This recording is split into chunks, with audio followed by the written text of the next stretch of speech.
This is Tree Pickers Podcast. I'm Rylie, and you might see him. That's Javen, and this is episode 17. Now here's Eddie. Hey everybody, this is Eddie and Rylie J with episode 17 of the Tree Peekers Podcast. So, first and foremost, we're going to dedicate this to my mom. I love you, Mom. I miss you every day. We miss Nana, right? Yes. We love our Nana. We love our Mama. And she would have loved to see this episode. I guarantee you, this one we're going to go down the rabbit hole a little bit. This will be a paranormal episode, okay? Kind of like we did with Arnold Clifford on one of those episodes early on. What was part UFO, part Bigfoot, part paranormal craziness, which was a lot of fun and really cool. So today's episode is going to be the Carl Higdon abduction of 1974, which took place in the Medicine Bow National Forest of Wyoming. I got some notes here. Rylie and I, a lot of times she'll be in there with me We've made some stuff. when I'm watching my crazy little stuff that I watch, and some things that she really liked. She really liked this story and thought it would be a good podcast. So we're going to make this episode 17, the Carl Higdon abduction, okay? We've made some stuff for the podcast to show. I've made some stuff. Rylie made some pictures for us, everybody. So first up, we've got, and this will come into play here in just a little bit, right, Rylie? Yes. This is Ozzo 1. Okay, this is Rylie's rendition of Ozzo 1, which is really cool. There he is right there. This is Carl Higdon. Rylie, this is awesome. You did the suit in all black. She's got the antennae at the top of the head. Hopefully you guys can see that there. It looks really cool. And then I'll save some of this for later. The rest of it is like more deep into the story. Well, that's okay, Rylie, because I'm going to show them a couple little clips real quick. We'll put Ozzo here behind us, okay? Uzo.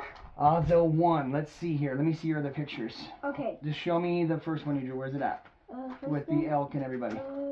Where you just had it. Where's it at? After Okay. I'm just going to show people because here's some other pictures that Rylie did for us. If you guys can see. Which will come up into the play. Yeah, that's going to come into play with the story, right, Rylie? Can I do one more show? The last show? Well, yeah, show them the last one, and then we're going to get to the Okay, story, this was the last picture I drew. That you drew. Sit down so everybody can see you. If and then you've heard this story before, you might know as the lake turns yellow. Yeah, look at here. Oh, you mean this is how Ozzo described to Carl Higdon that their ocean had turned yellow and that all their fish had died, and that's why they had to come to planet Earth to hunt and fish and stuff. Yes. So that's Rylie's rendition of all that. This is really cool for me, guys. I mean, for Rylie to want to take part in this and draw all these pictures for me while I tell the story, you can't beat that, right? I love my daughter. She's fantastic. And in my kitty notebook. Pretty cool that she did that for me in her kitty notebook. Now, it's time, Rylie. It's time to get going with this story, okay? Do you want to stay here? Do you want to get on the bed? What do you want to do? I will stay here. Okay, Rylie's going to stay here. So here we go, guys. This is the Carl Higdon abduction of 1974 in the Medicine Bow National Forest of Wyoming. Now, just going to take a peek here, make sure we're rolling. Everything looks good, Rylie. Yeah. Okay, so as Rylie and I both know, Carl Higdon was going out elk hunting on this day.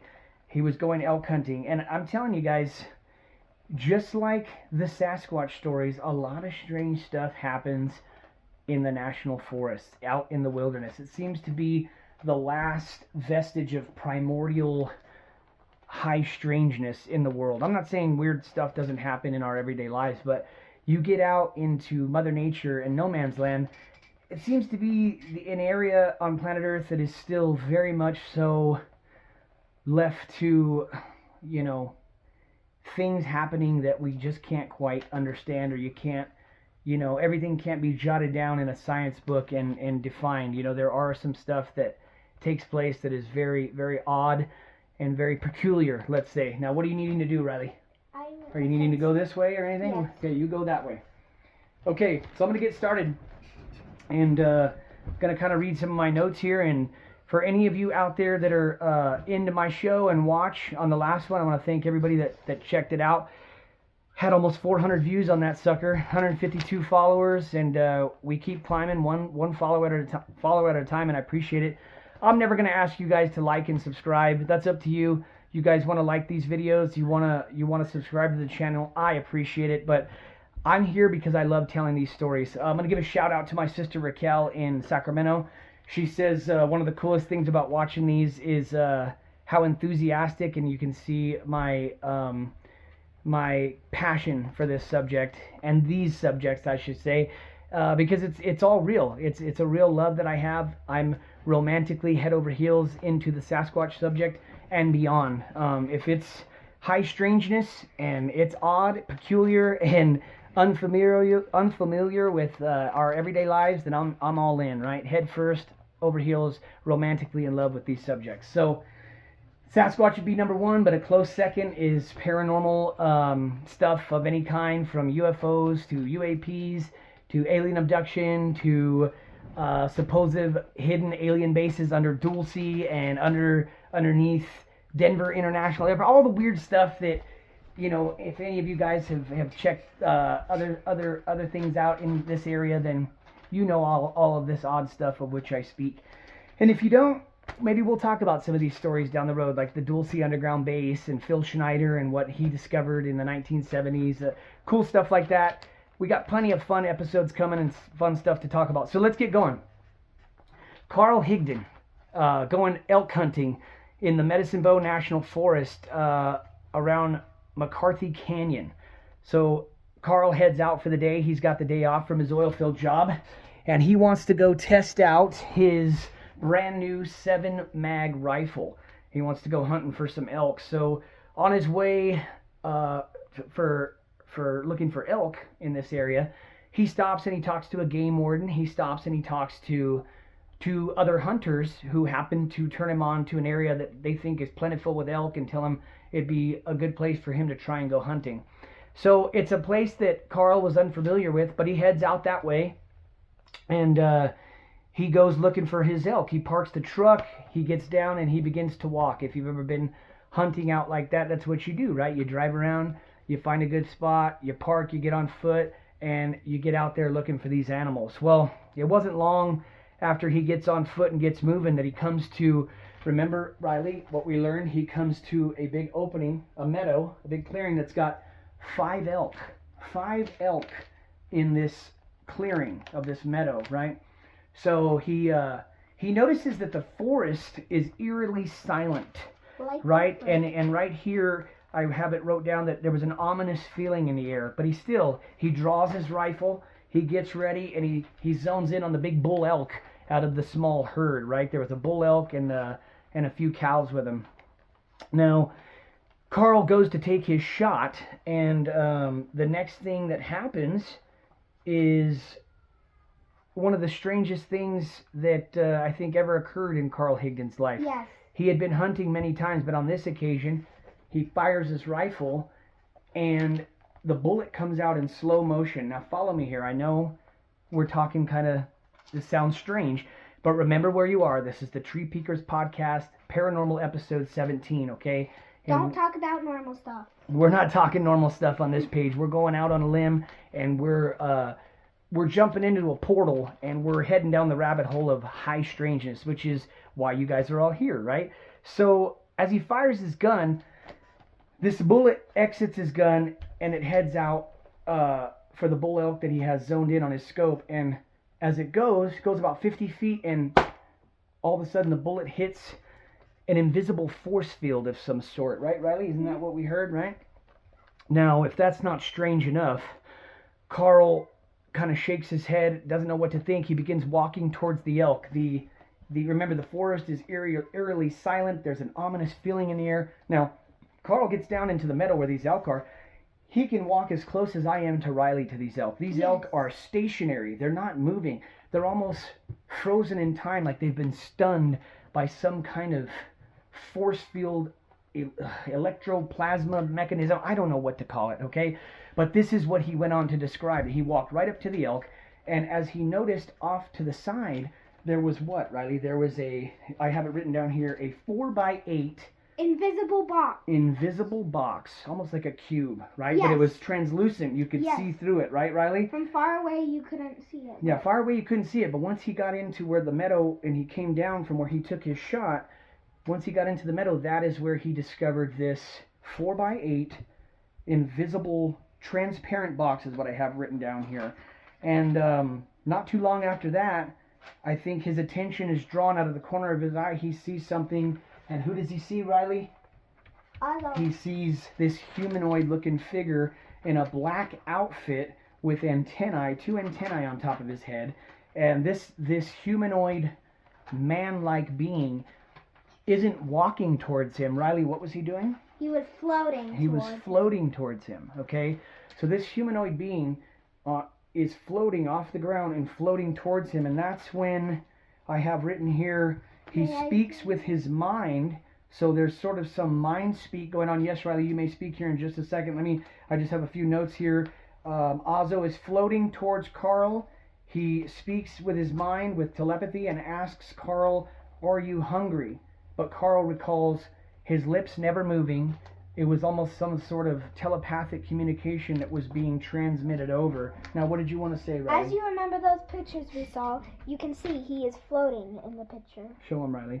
So that's who we come later to find out. This being is known as Azo. Azo 1 is who he claims to be, but that comes after after we get down the story just a little bit, right? Yes. So he asks Carl, "Are you hungry?" I have that written in parentheses here. This is what he was asked. Now, remember, he asks telepathically. His mouth never moved. Carl responds that yes, he is hungry, and it is that time that 4 pills float through the air. 4 pills float through the air and reach Carl, and Carl takes one, and the next thing he remembers is waking up in some sort of craft. He wakes up inside the translucent craft. He says that everything is translucent, everything is see-through, but he can tell that he is in some sort of dimensional cube. So that cube we spoke of earlier in the middle, well, he's now inside of it, okay? And he's strapped down, so I'm in a chair now.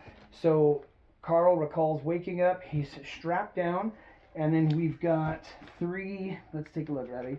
We've got 3 beings. We've got 3 beings in the room with Carl, right, Rylie? Which should be Azo 1, Azo 2, and Azo 3. Well, we don't know what the other 2 were named, but we do know that in the same manner of speaking, this mind speak telepathy, which also comes up in the Sasquatch stories too. We've heard this kind of stuff before. This high strangeness. It always pops up, Rylie. It's always there. Yes. The further you go down the rabbit hole and all this stuff, it gets pretty darn weird, right? Weirder and weirder. But okay, he's now in the craft, and you know what else is in the craft with him, Rylie? His 5 elk. Yes. And Carl looks to one of the beings, and Carl's not speaking in mind speak or telepathy, but he says out loud, "You have my elk," is what he says, right? Remember, the reason he was out there, he was elk hunting. So when he's seen these 5 elk, he wanted to shoot one. It's just, as soon as he shot his gun, that's when the high strangeness began. So Carl then says to these 3 beings, "You have my elk," and it is described as Carl remembering one of them shrugging, making a face, and walking off. But that is when who we come to know as Azo 1 introduces himself and tells Carl that they are here for the same thing he is. Okay, Carl was there to hunt elk. Well, that's what these 3 beings were doing as well. Azo 1 says that his people come from a 9-planet system, which they, on their world, their ocean had turned yellow, and all of the fish had died, and their planet had become so polluted that they now have to travel to Earth to do their hunting, which they do every so often, and they make pills out of the animals, which feed their people for 3 to 4 days. 2 pills will feed their people for 2 to 4 days, which is 3 to 4 days, whatever he said. It's a strange thing for Carl to recall these beings saying to him. I mean, we're talking 1974 here, folks, right? And a race of advanced beings like this could pull something off like that now that we've made it further down the evolutionary path into the technological realm with pharmaceutical advancements in medicine and technology. We really, you look back at something from 1974 like this and you hear about a translucent cube or some kind of energetic force field that had the animals paralyzed and stunned. I mean, it's just, it all kind of, it makes sense. It's some weird stuff, right? But these 5 elk are in the craft, and Carl tells him that you have my elk. Ozzo one, who introduces himself, begins to tell him that sorry, not sorry, I guess that these are their elk, and that's why they were there. Carl just happened to be in this area where this was going down. But my wife Megan, while we were watching, we had heard this story before, but we watched something on it again. Hold on, Rylie. And this is where my wife said maybe the elk were a trap for Carl or for some hunter who was coming through. And that all ties into, if you guys are familiar with the Missing 411 books or documentaries by David Paulides, a lot of hunters, hikers, backpackers who go missing in the National Forest. Some weird stuff. You guys should look into it. We'll talk about it here sometime. What were you going to tell me, sweetheart? I have circled the pills. Those could be the pills that are food pills. Okay, Rylie is telling us that her drawing here, she's got Ozzo 1 and the food pills floating over to Carl. Carl ingested one of the pills, and that's when he wakes up on the craft, right? Rylie, you even have a picture. She has a picture of him inside the cube with the 3 creatures and him sitting in the chair, and Ozzo explaining all this stuff to him. Now, let's just go through my notes here. Okay, Carl describes being in this craft, and remember, everything is translucent, okay, from the front to the sidewalls to up and down. So when he looks below, he recalls looking down and seeing a blue marble. First, he recalls seeing his truck and everything right below, right? So they're obviously hovering off the ground there. And as they go further and further up, it turns in from just seeing his truck in the forest below to a blue marble, which he interpreted as he was looking at planet Earth from above as they lifted up higher and higher and left planet Earth. So let's pick up from there, where all of a sudden, I believe Ozzo 1, after just telling him that they're here and they're hunting and their oceans had turned yellow, and that's why they have to come to Earth to fish and hunt. It seems like they hit some kind of hyperdrive or warp speed thing, and because the next thing you know, Carl recalls waking up and this extremely bright light being too much for his eyes to handle, where his eyes are watering, and that is where Ozzo describes to Carl that the sun, our sun on planet Earth, affects them in the same way. It is harmful to their skin, and it is very hard on their eyes, and that's why they have to wear black. They have to wear all black, which Carl described as looking like a scuba diving outfit, where Ozzo was covered in this black outfit. It had like a star on the belt and what looked like some sort of continent beneath the star, and the two antennae at top of the head. There was one hand missing on Ozzo 1, and the other hand had some kind of cone-like appendage for a hand. Now, I know how strange that sounds, but just remember where you are. Just remember what we're doing. This is the Tree Peekers podcast. We're going to double-check, making sure everything looks good, and it does. You can kind of see it in this picture. It's hard to see, but that is supposed to be a point. It's kind of Did you make the cone hand? Yes. I don't know how well you guys can see with this picture, but Rylie wants to show you that she drew Ozzo in all black, the 2 antennae, and his cone hand there. Okay, Rylie, let's keep rolling here, okay, baby? Yes. Now, when Carl Higdon finds himself in this new world, he describes what looked like a room of endless white, is what he said. Obviously, the sun, their sun, gleaming extremely bright. But he recalls seeing human beings, not just people that look like Ozzo and his race of people, but other human beings, children, talking, communicating with each other, and as if they knew where they were, they had been there a while, and were comfortable where they were. Now, as Carl finds himself in this strange new world, land, new infinite eternity landscape, he is taken into a room where what is it? Rylie, did I write that down? Some sort of screen comes down. He's taken into a room where some sort of screen like this comes down and scans him. Okay, almost like what would we think of in the modern world that scans a body, a X-ray machine, right? We're all familiar with those. in the modern medicine world, right? When you need to figure out what's going on, you get an x-ray. Well, they scanned Carl, and it took a little bit of time for them to do this. Phew, the screen drops down, it scans him, and Carl is then taken into another room shortly after, and Ozo 1 tells him, "You're not what we're looking for." And they go back to the light, right? They go back to the big light. Oh, right, Rylie. And they're all... This is cool. Riley's drew when he's in like when he's in the eternity room, and there's all the people standing around and talking. It looked like this large pillar, right, Rylie, with like with almost like a, if you can think of a. If I had like, what do you call it, Rylie? Where lighthouse. A lighthouse. Good job. That's very good. I was thinking of it, and you got it. Yes, almost like this solar lighthouse or something is what this looked like in this eternal room of white. That's really good, Rylie. Thank you for doing that. Once you were starting to talk about it, I just drew it. And since it was so light, all the people had to be black. Yeah, it's perfect, baby. You did perfect. Now remember, after the body scan that was done to Carl, Ozo 1 comes in and tells him that he's not what he's looking for, and they're going to take him back home. That's exactly what they tell him. Now, I mentioned earlier where Ozo had told Carl that their oceans had turned yellow, all their fish had died, their planet was very polluted. You know, hearing that in 1974, and then him being able to recant this after coming out of his amnesic state, which we will get into as I flip a couple pages here and we keep going through the notes. It's kind of wild to think, because we are doing the same thing to planet Earth this day. You know, in this day and age, we are polluting the planet. We are killing off species. We are doing irreversible damage to a planet that gives us everything that we need to survive in this earthly pain. Yeah, we're not going to go down that rabbit hole on this episode. But yes, you know what I'm talking about, Rylie.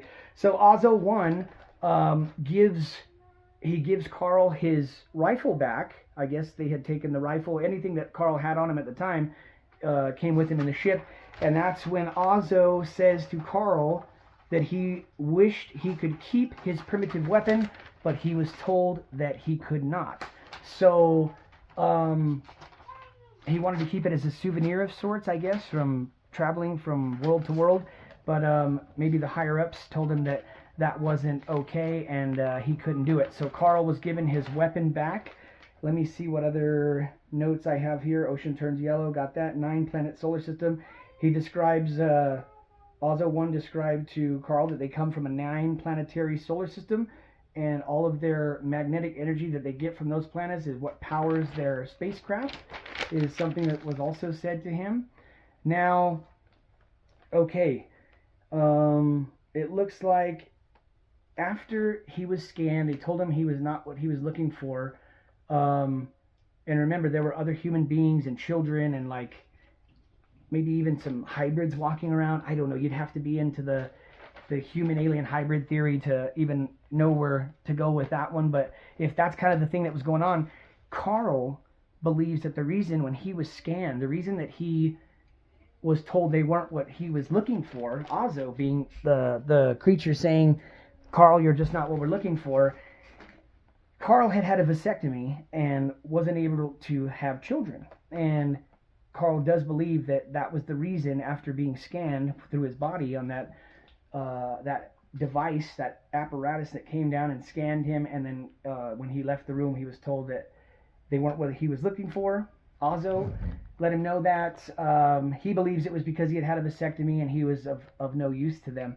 But another thing, later on when Carl is rescued, and we're going to get into all that, here's my second page of notes here, and he's in the hospital, Carl had scar tissue all over his lungs from a case of tuberculosis growing up as a young kid in the early 1920s, 1930s, whenever he was coming up. And when they ran x-rays and scans on him, CAT scans, everything to make sure, you know, he was okay after telling this wild story, the scars from the tuberculosis were gone. The kidney stones he was dealing with were gone. So it seems as if when they did that scan, it seems as if they took away some stuff. They took away what was damaged on his body and helped him out. So think of the kind of modern, not even modern, futuristic healing technology that they had to be able to do that. Mm-hmm. Now, I've got another page or two of notes here. I hear my little boy chirping like a bird. Let me make sure he's okay, and then we'll pick up right where we left off. Coming right back. Okay, guys, just had to make sure my little boy was good. Him and his big brother are out there just hanging out in the next room. So, Rylie and I can finish the Carl Higdon abduction story. We're going to get going right off the bat. So, as I was just describing, Carl, before he was brought back to Earth, what he remembers being brought back and being dropped out of the sky and falling and hurting his shoulder back in the same forest from which he was taken.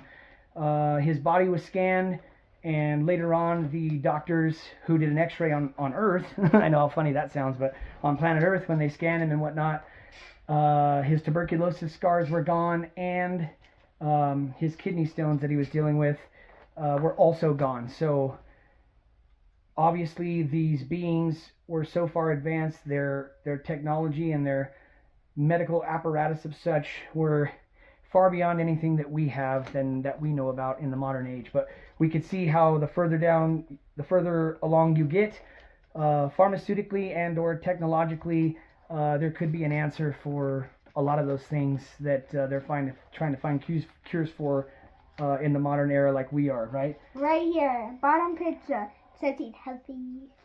Yeah, Riley's got a picture here about how he was scanned. And he's healthy. And he was made healthy, right? Yes. His tuberculosis scar's gone, his kidney stone's gone, and then she's also got another picture here we'll see shortly. Now, let me finish this part of this stuff here, okay, Rylie? The funny thing about him saying he was being dropped, mind you, this is 1974 where he has this story. If you know anything about David Paulides and the missing 411 stories, the people that go missing that do return and they do find their bodies, there's no tracks, there's no evidence of how they got to where they are. It's almost as if they were dropped out of the sky. So that is a funny correlation between the two there.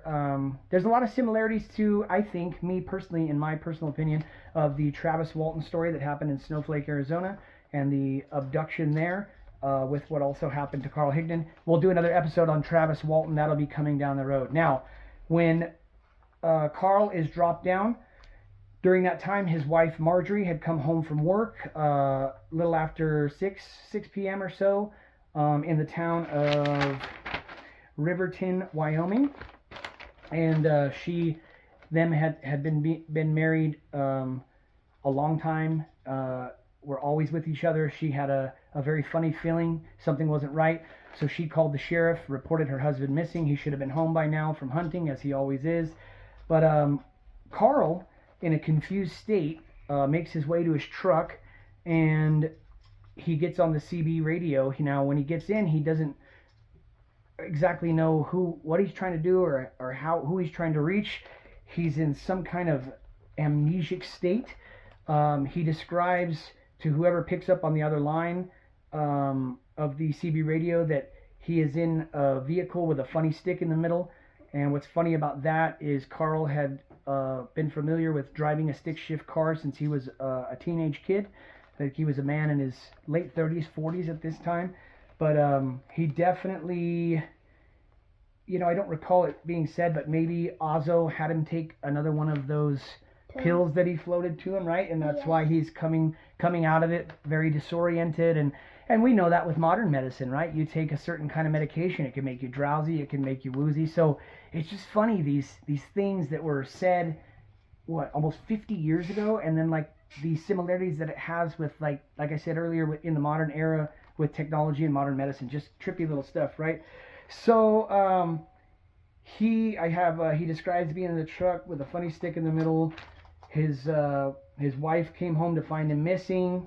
That's Marjorie. Calls the sheriff. Now, okay, when the search party gets to Carl, his wife is with him, a part of the search party. They find him. He did his best to describe where he was in this area of this forest. He doesn't recognize his wife. He doesn't recognize anyone. When he gets to the hospital, they ask him if he knows his name, and he tells them, well, they keep calling him Carl, but he doesn't know who Carl is, so he's in some sort of amnesic shock almost, right? Like, oh, and I got to mention this. I have this highlighted here.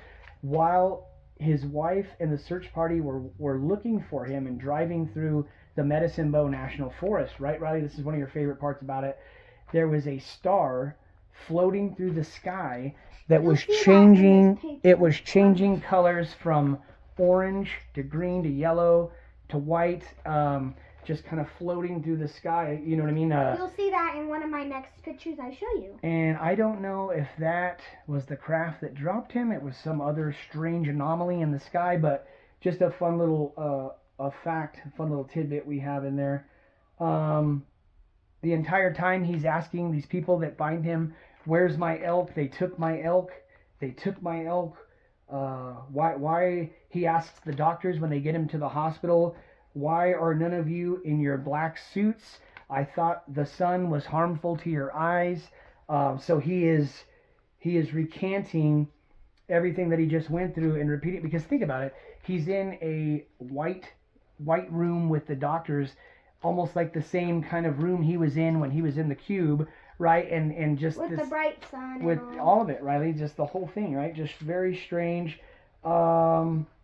He asked the doctors, doesn't the sun burn your eyes? Where are your black suits?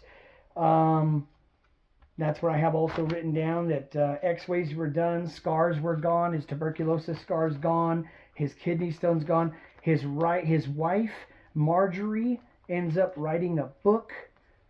They have Carl, as my Rylie did here, right? They have Carl draw a picture to describe these beings in which he's speaking of, and he draws a picture of Ozzo and the ship and the room he was taken in with all the elk.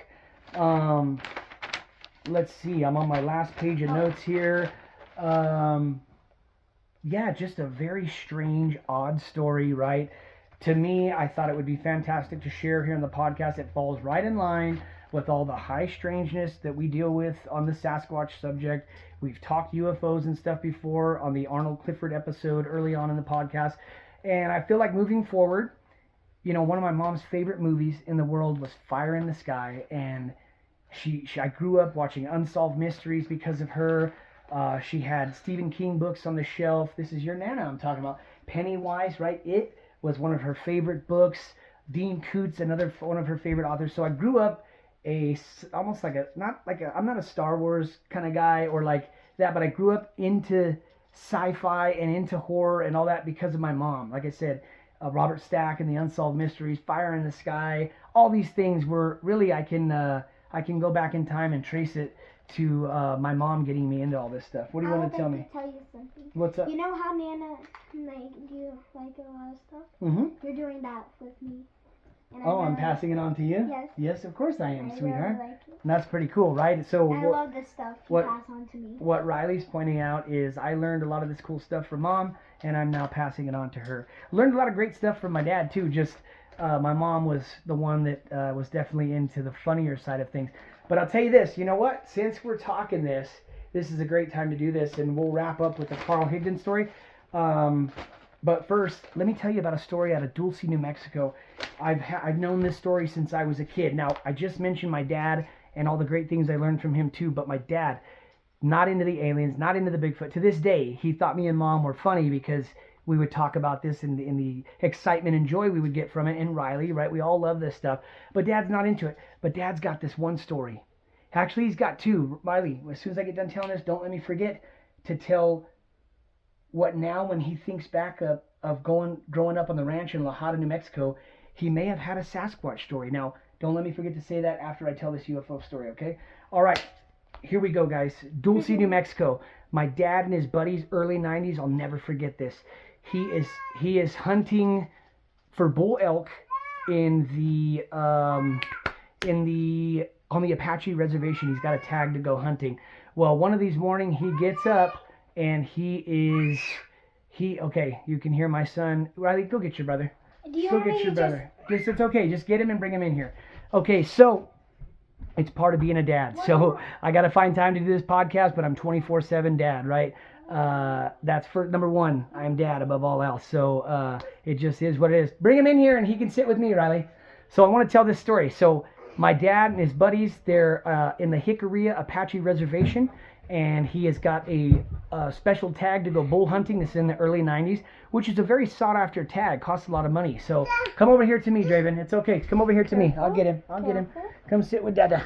Okay, so my dad, once again, not into this subject, not into this stuff, but he comes home after one of his hunting trips and he has this story to tell. One of the best stories that I ever got from him, like ground zero from him, not some story I heard on TV or anything like that. So Dad goes on to tell me a story that in the early morning hours of going hunting, they get up, right? You got to get up 4:30 in the morning. He gets out of the tent. They're camping out there. He gets out to go use the restroom, right?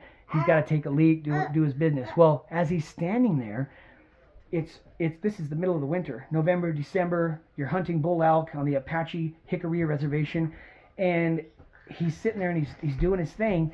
But he describes seeing what in that split second of what happened, he thought he was looking at a flare going up into the air, a flare gun, like from a hunter who was maybe lost.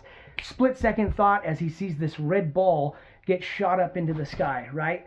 Now, the coolest thing about this, when I'm a kid hearing this story, when he sits us down and tells us he was successful getting a bull elk on this hunt. So when he comes home and we all celebrate that he got this big trophy-sized bull and was going to be able to have meat for the next, half a year, 6 months to a year, half a year. He got a big elk that time, Rylie. But he had this story. He sat us down, me and my mom, and he said, this is what happened. And he's going into detail. And my dad, I'll always remember him saying, as when he thought that red light shot up, and in that split second he thought that it was a flare gun, maybe a hunter was lost in the forest. My dad will always say this, even if he recants this story to me in the modern day. He will say, Eddie, I know what an airplane looks like. I know what a helicopter looks like. Okay, this thing didn't make a sound. It was a ball of red light shot up from the forest floor. My dad watched it. What he thought was going to be a flare gun that exploded, right, to signal for help from another hunter.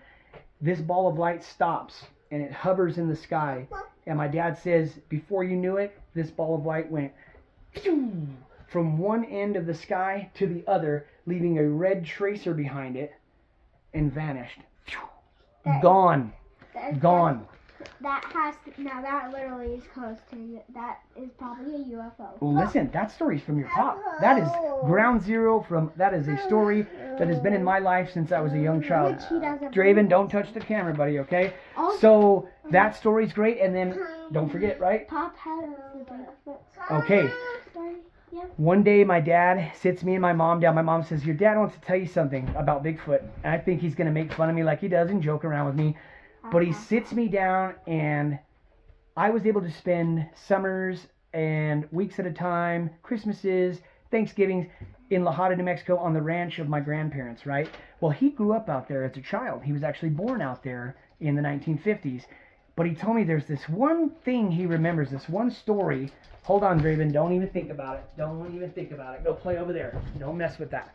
Okay, I got to wrap this up because my boy's getting a little antsy. But my dad just says that him and his cousin were out hunting, and they had the rifles, and which is something they had done quite often.